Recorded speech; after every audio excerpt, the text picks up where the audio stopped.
ଓଡ଼ିଶାର ସମସ୍ତ ମୋର ନମସ୍କାର। ଆପଣ ଯଦି ଧାନ ପଞ୍ଜୀକରଣ କରିବାକୁ ଚାହୁଁଛନ୍ତି ବା ଧାନ ବିକିବା ପାଇଁ ଆପ୍ଲାଏ କରୁଛନ୍ତି ତ ଏହି ଭିଡ଼ିଓ ଆପଣଙ୍କ ପାଇଁ। କାରଣ ଆମେ ଆପ୍ଲାଏ କରିବାକୁ ଗଲେ ଆମର ବହୁତ ହଇରାଣ ହେବାକୁ ପଡ଼ିଥାଏ। ଆମେ ତାର ଫୁଲ୍ ଡିଟେଲ୍ସଟି ଜାଣିନଥାଉ। କେଉଁ ଫର୍ମ କେଉଁଠି ବାହାର କରାଯାଏ ଏବଂ କେଉଁଠି ଆପ୍ଲାଏ କରାଯାଏ, କେତେ ଡକୁମେଣ୍ଟ ଲାଗେ ଆମେ କିଛି ଜାଣିନଥାଉ। ଏହି ଭିଡ଼ିଓ ଦେଖିଲା ପରେ ଆପଣଙ୍କର ଧାନ ପଞ୍ଜୀକରଣ ପାଇଁ ପୁରା ସହଜ ହୋଇଯିବ। କେବେ ହଇରାଣ ହେବେ ନାହିଁ। ଯଦି ଭିଡ଼ିଓଟି ଭଲ ଲାଗିଥିଲେ ଭିଡ଼ିଓଟି ଗୋଟିଏ ଲାଇକ୍, ସେୟାର ଏବଂ ଆମର ଏହି ଚ୍ୟାନେଲକୁ ନିଶ୍ଚୟ ସବସ୍କ୍ରାଇବ୍ କରିଦେବେ। ଆପଣ ଯଦି ଧାନ ପଞ୍ଜୀକରଣ କରିବା ପାଇଁ ଚାହୁଁଛନ୍ତି ବା ଆପ୍ଲାଏ କରିବାକୁ ଚାହୁଁଛନ୍ତି, ଏହି ଚାରିଟି ଅପସନ୍ ଆପଣଙ୍କ ପାଇଁ ବହୁତ ଗୁରୁତ୍ୱପୂର୍ଣ୍ଣ ରହିବ। ପ୍ରଥମ ଅପସନ୍ଟି ହେଉଛି ଡେଟ୍। ଆପଣଙ୍କର ଡେଟ୍ କେବେ ଆରମ୍ଭ ହେଲା, କେବେ ଶେଷ ହେବ। ଏବଂ ଦ୍ୱିତୀୟରେ ହେଉଛି ଡକୁମେଣ୍ଟ। ଆପଣ ଯଦି ଧାନ ପଞ୍ଜୀକରଣ କରିବାକୁ ଯାଉଛନ୍ତି, ଆପଣ କେଉଁ କେଉଁ ଡକୁମେଣ୍ଟ ନେବ ତାହା ଗୁରୁତ୍ୱପୂର୍ଣ୍ଣ ଅଟେ। ଏବଂ ତୃତୀୟରେ ହେଉଛି କେଉଁ ସ୍ଥାନକୁ ଆପ୍ଲାଏ କରି ଯିବେ, ଫର୍ମଟି କେଉଁ ଜାଗାରେ ଡିପୋଜିଟ୍ କରିବେ। ଏବଂ ଚାରିଟି ହେଉଛି ଫର୍ମ ଫିଲ୍ଅପ୍। ଆପଣ ଫର୍ମ ଫିଲ୍ଅପ୍ କେମିତି କରିବେ, ଏହାର ଫୁଲ୍ ଡିଟେଲ୍ସଟି ଦେଖିନେବେ। ଏବଂ ଲାଷ୍ଟରେ ଗୋଟିଏ ଗୁରୁତ୍ୱପୂର୍ଣ୍ଣ ଇନଫର୍ମେସନ୍ଟି ଦେବି, ଯାହାକି ଧାନ ପଞ୍ଜୀକରଣ କରିବା ପାଇଁ ଆପଣଙ୍କୁ କୌଣସି ଅସୁବିଧା ବା ହଇରାଣ ହେବାକୁ ପଡ଼ିବ ନାହିଁ। ଭିଡ଼ିଓଟି ବିନା ସ୍କିପ୍ କରି ଲାଷ୍ଟ ପର୍ଯ୍ୟନ୍ତ ଦେଖନ୍ତୁ ଷ୍ଟେପ୍ ବାଇ ଷ୍ଟେପ୍। ଦେଖ, ଏଇଟା ପ୍ରଥମେ ହେଉଛି ଧାନ ସଂଗ୍ରହ ବର୍ଷ 26-27। ଏହା ତା'ର ଫୁଲ୍ ନୋଟିଫିକେସନ୍ଟି। ଏହାର ଗଭର୍ଣ୍ଣମେଣ୍ଟ ୱେବସାଇଟ୍କୁ ଯାଇକରି ଆପଣ ତା'ର କ୍ଲିୟର୍ଟି ଦେଖିପାରିବେ।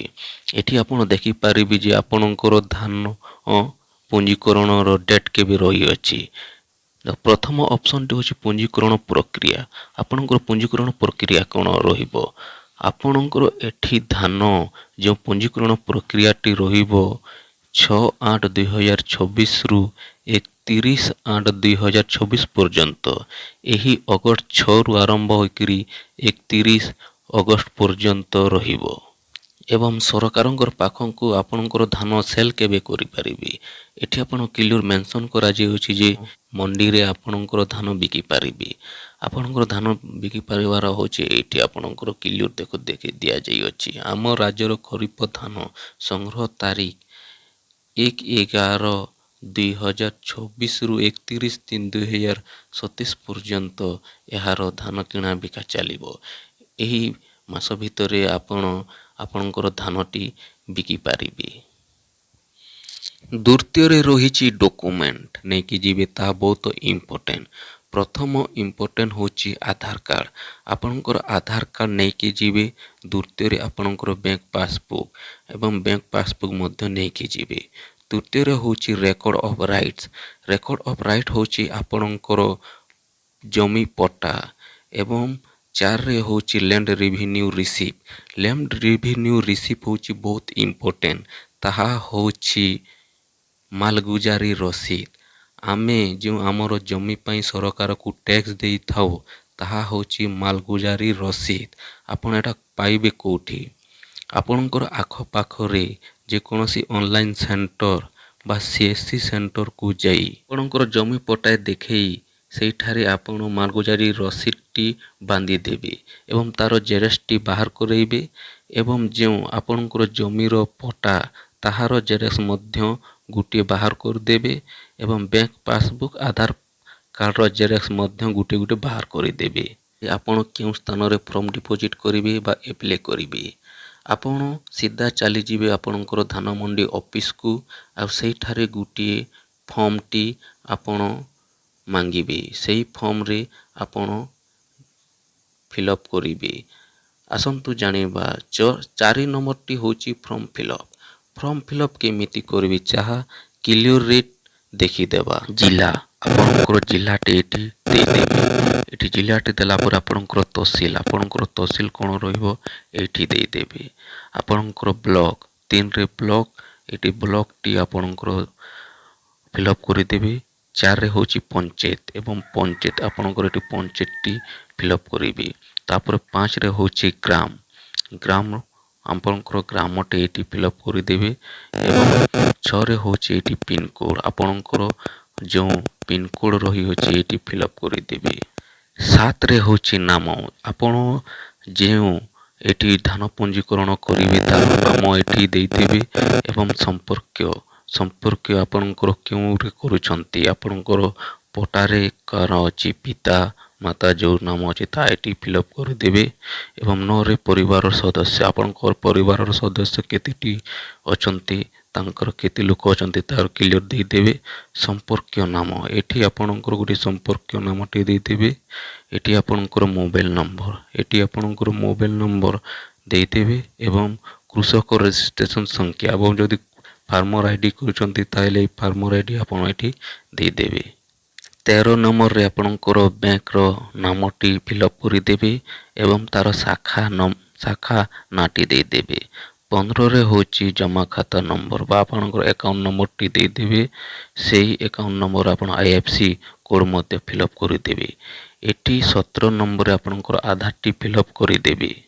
ନମ୍ବରରେ ଆପଣଙ୍କର ଜାତି ଆପଣ ST SC ବା OBC ଆପଣ ଯେଉଁଠି ଥିବେ ତାହା ଫିଲ୍ଅପ୍ କରିଦେବେ। ଏବଂ 19ରେ ଆପଣ ପୁରୁଷ କି ମହିଳା ଯେଉଁଠି ଆପଣ ଥିବେ ତାହା ଏଠି ଫିଲ୍ଅପ୍ କରିଦେବେ ଏବଂ 20 ନମ୍ବରରେ ଆପଣଙ୍କର ମଣ୍ଡି ଆଣିବାର ସମୟ ଆପଣ ଯଦି କେଉଁ ମାସରେ ଆପଣ ସରକାରଙ୍କୁ ଧାନ ବିକୁଛନ୍ତି ମଣ୍ଡିରେ ଏ ମାସଟି ଏଠି ଫିଲ୍ଅପ୍ କରିଦେବେ। 21 ନମ୍ବରରେ ଆପଣଙ୍କର ଧାନ ବିକ୍ରି କରିବାର କେନ୍ଦ୍ର ଆପଣଙ୍କର ଯେଉଁ ଧାନ ମଣ୍ଡିଟି ଥିବ ତାର ନାମ ବା ତାର ନାମଟି ଫିଲ୍ଅପ୍ କରିଦେବେ। ଆପଣ ଏଠି ଇଲେକ୍ଟ୍ରିକ୍ ବିଲ୍ ଦେଇପାରିବେ ଏବଂ 22ରେ ହେଉଛି କଞ୍ଜୁମର ନମ୍ବର ମଧ୍ୟ ଦେଇପାରିବେ। ଏହି ଡକୁମେଣ୍ଟ ଆପଣ କ୍ଲିୟର କରିସାରିଲା ପରେ ଆପଣ ଆଉ ଗୋଟିଏ ଡକୁମେଣ୍ଟକୁ ଆଉ ଗୋଟିଏ ଫର୍ମ ଫିଲ୍ଅପ୍ କରିବେ ତାହା ବହୁତ ଇମ୍ପୋର୍ଟାଣ୍ଟ। ଚାଲ ଦେଖିଦେବା ଆପଣ କେମିତି ତାହାକୁ ଫିଲ୍ଅପ୍ କରିବେ ଆଉ ତାହାର ଇମ୍ପୋର୍ଟାଣ୍ଟ କ'ଣ ରହିଛି ତାହା କ୍ଲିୟରରେ ଦେଖିଦେବା। ସେକେଣ୍ଡ ଫର୍ମଟି ଫିଲ୍ଅପ୍ କରିବେ। ଏହିଟି ହେଉଛି ସେକେଣ୍ଡ ଫର୍ମ ଯାହାକି ଜମି ରେକର୍ଡ ଦ୍ୱାରା ଧାନ ବିକ୍ରି ବା ପାଇଁ ସମ୍ମତି ପତ୍ର। ଏଇଟା ହେଉଛି ତାହାକୁ ଭଲରେ ଏହାକୁ ଫିଲ୍ଅପ୍ କରିବେ। ଏହାର ପ୍ରଥମେ ଦେଖିଦେବା ଯେ ଏହାର କ'ଣ କ'ଣ ରହିଛି ତାର ଫର୍ମୁଲା। ଦେଖ ଏଠି କ୍ଲିୟରରେ ମେନସନ୍ କରାଯାଇଅଛି। ଏଠି ଲେଖାଯାଇଅଛି ଯେ ନିମ୍ନ ବର୍ଣ୍ଣିତ ଧାନ ଚାଷ ଜମିର ମୁଁ ବା ଆମେ ଖାତା ମାଲିକ ଉତ୍ତରାଧିକାରୀ ଅଟୁ ବିଭିନ୍ନ କାରଣରୁ ଚଳିତ ଖରିଫ 2026-27ରେ ବ୍ୟକ୍ତିଗତ ଭାବରେ ଉକ୍ତ ଜମିକୁ ଚାଷ କରିପାରୁନଥିବାରୁ ମୁଁ ବା ଆମେ ଉକ୍ତ ଜମି ଆମର ପୁତ୍ର ଭାଇ ପୁତୁରା ଅନ୍ୟାନ୍ୟ ଯେଉଁ ବି ଏଠି ପଞ୍ଜୀକରଣ କରିବେ ତାର ନାମ ରହିବ ତାଙ୍କ ପିତାଙ୍କର ନାମ ରହିବ। ଏବେ ଏଠି ଗ୍ରାମଙ୍କର ନାମ ଏଠି ପଞ୍ଚାୟତର ନାମ ଏବଂ ଏଠି ତାର ବ୍ଲକର ନାମ ମେନସନ୍ କରିବେ ଏବଂ ଏଠି ତହସିଲଙ୍କର ନାମ ଦେବେ। ଏଠି ଆପଣଙ୍କ ତାର ଜିଲ୍ଲାର ନାମଟି ଫିଲ୍ଅପ୍ କରିଦେବେ। ଆପଣଙ୍କ ତଳ ଅପସନରେ ଦେବା ଏକ କର୍ମୀଙ୍କ ସଂଖ୍ୟା ଏଠି 1 ଦେଇଦେବ ଏବଂ ଆପଣଙ୍କର ତହସିଲଟି ଏଠି ଫିଲ୍ଅପ୍ କରିଦେବେ। ମୌଜ ବୋଲେ ଆପଣଙ୍କର ଗ୍ରାମ ଏଠି ଫିଲ୍ଅପ୍ କରିବେ। ଖାତା ନମ୍ବର ଆପଣଙ୍କର ପର୍ଚା ନମ୍ବର ଏଠି ଦେଇଦେବେ ଏବଂ ପ୍ଲଟ ନମ୍ବର ଆପଣଙ୍କର ପ୍ଲଟ ଗୋଟିଏ ଖାତାରେ ଯେଉଁ କେତେଟି ପ୍ଲଟ ଅଛି ଏଠି ଫିଲ୍ଅପ୍ କରିଦେବେ ଏବଂ କିମସ୍ ହେଉଛି ଆପଣଙ୍କର ଯେଉଁ ପଟାରେ କେଉଁ ପ୍ରକାର ଆପଣ ବାହାଲ ଆଣ୍ଟ ତାହା କେଉଁ ପ୍ରକାରରେ ଆପଣ ଜମିରେ ଚାଷ କରନ୍ତି ତାହା ଫିଲ୍ଅପ୍ କରିବେ ଏବଂ ହେଉଛି ରକବା। ଏହି ରକବାରେ ଆପଣ ଗୋଟେ ପ୍ଲଟରେ କେତେ ଡିସମିଲ୍ ରହିଅଛି ତାହା ଦେଇଦେବେ ଏବଂ ଏଠି ସର୍ବମୋଟ ଆପଣଙ୍କର କେତେ ଏକର ସେଇ ପଟାରେ ରହିଅଛି ତାହା କ୍ଲିୟରରେ ଲେଖିଦେବେ। ତଳ ଅପସନରେ ଏଇଠି ଦେଖିନେବେ କ୍ଲିୟରରେ ଆପଣ କ'ଣ ଲେଖାଯାଇଅଛି।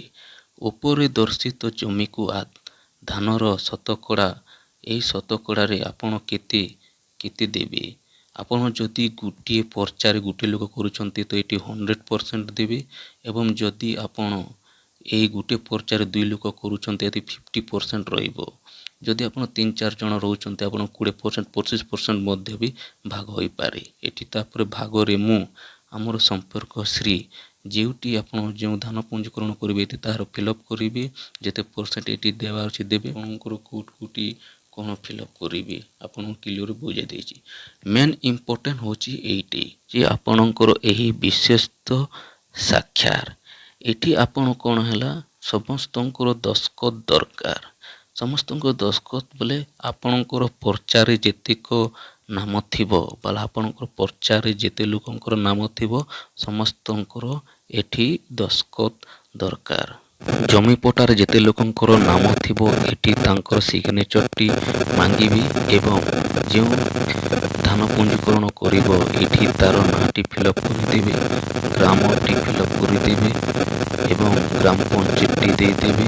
ଆପଣଙ୍କର ବ୍ଲକଟି ଫିଲ୍ଅପ୍ କରିବେ ଏବଂ ଜିଲ୍ଲାଟି ଫିଲ୍ଅପ୍ କରିବେ। ଏହାର ମେନ୍ ଅସୁବିଧା ହେଉଛି ଆପଣଙ୍କର ଏହି ଫିଲ୍ଅପ୍ରେ। ଏଠି କ'ଣ କରାଯାଇଅଛି ନା ଆମ ସରକାର ଏବେ ନୂଆ ନିୟମ କରିଛନ୍ତି ଯେ ଯେଉଁ ପର୍ଚାରେ ଯେତେ ଲୋକଙ୍କର ନାମ ରହିବ ତାଙ୍କର ସମସ୍ତଙ୍କର ଆଧାର କାର୍ଡ଼ ଏଠି ଆଣିକି ଜେରକ୍ସରେ ଦେବେ ଏବଂ ତାର ସିଗ୍ନେଚର ଏଠି ଆପଣ ଦେବେ। କାହିଁକି ନା ଆମେ ଏଠି ବହୁତ ଇମ୍ପୋର୍ଟାଣ୍ଟ ଧରାଯାଉଛି। ଆପଣଙ୍କର ପର୍ଚାରେ ଯଦି ଆପଣଙ୍କର ଭାଇଙ୍କର ଭଉଣୀ କେଉଁଠି ବାସନ୍ଦ କରୁଛି ତାହା କଲେକ୍ସନର ବହୁତ ଅସୁବିଧା ହେଇଯାଉଛି। ସେଥିପାଇଁ ଆପଣ ପ୍ରଥମେ ଦେଖନ୍ତୁ ଯେ କ'ଣ ଏହି ଡକୁମେଣ୍ଟଟି ଆପଣ କଲେକ୍ସନ କରିପାରିବେ। ସମସ୍ତଙ୍କର ଆଧାର ଜେରକ୍ସଟି କଲେକ୍ସନ କରି ଏହି ଧାନ ପଞ୍ଜୀକରଣ କରିବାକୁ ପଡ଼ିବ। ଏହା ସରକାରଙ୍କର ବହୁତ ବଡ଼ ନୂଆ ନିୟମ ଅଟେ। ଆପଣଙ୍କର ଜମିପଟା ଦେଖାଇ ସେଉ ଧାନ ମଣ୍ଡିର ଅଫିସରମାନଙ୍କୁ ବୁଝନ୍ତୁ ଯେ ଆପଣ କ'ଣ କରିବେ। ଏହି ଯେଉଁ ଜେରକ୍ସଟି ସବୁ ଲୋକଙ୍କର ଜେରକ୍ସଟି ଯେଉଁ ଦେବାକୁ ପଡ଼ୁଛି ତାହା କେମିତି କରିବେ, ନହେଲେ ଆଗରୁ ଆପଣ ଯେଉଁ ଜେରକ୍ସକୁ ସଂଗ୍ରହ କରି ସେଇଠି ଧାନ ପଞ୍ଜୀକରଣକୁ ଯାଆନ୍ତୁ, ନହେଲେ ଆପଣଙ୍କର ଅନଲାଇନ୍ ହେଇପାରିବ ନାହିଁ। ଆରେ କେମିତି ଦେଖାଯାଏ ତାହା ଯଦି ଆପଣ ଜାଣିନାହାନ୍ତି ମୁଁ ଏହି ଭିଡ଼ିଓର ଡିସ୍କ୍ରିପସନ୍ ଲିଙ୍କରେ ଦେଇଥିବି କିମ୍ବା ଆପଣ ଏହି ଚ୍ୟାନେଲକୁ ଆମର ଏହି ଚ୍ୟାନେଲକୁ ଭିଜିଟ୍ କରିକି ଆପଣ କ୍ଲିଅରରେ ଦେଖିଥିବେ ଯେ କେମିତି ଜମିପଟା ବା ଦେଖାଯାଏ କେତେ ଲୋକଙ୍କର ଆପଣଙ୍କ ଜମିପଟାରେ ଅଛନ୍ତି, କେଉଁ କେଉଁ ସ୍ଥାନରେ ଆପଣଙ୍କର ଜମି ଅଛି। ଯଦି ଏହି ଇନଫର୍ମେସନ୍ଟି ଆପଣଙ୍କୁ ଯଦି ଭଲ ଲାଗିଥିବ ଭିଡ଼ିଓଟି ଗୋଟିଏ ଲାଇକ୍, ସେୟାର ଏବଂ ଆମକୁ ଗୋଟିଏ କମେଣ୍ଟରେ ଜଣାଇବେ ଯେ ସତରେ କ'ଣ ଏମିତି ହେଉଛି କି ନାହିଁ। ଯଦି ଭିଡ଼ିଓଟି ଭଲ ଲାଗିଥିଲେ ଆପଣ ନିଶ୍ଚୟ ଆମର ଚ୍ୟାନେଲକୁ ସବସ୍କ୍ରାଇବ୍ କରିଦେବ, କାରଣ ଏପରି ଆପଣଙ୍କର ନୂଆ ନୂଆ ଟପିକଟି ଆପଣଙ୍କୁ ଆଣିବା। ଜୟ ଜଗନ୍ନାଥ।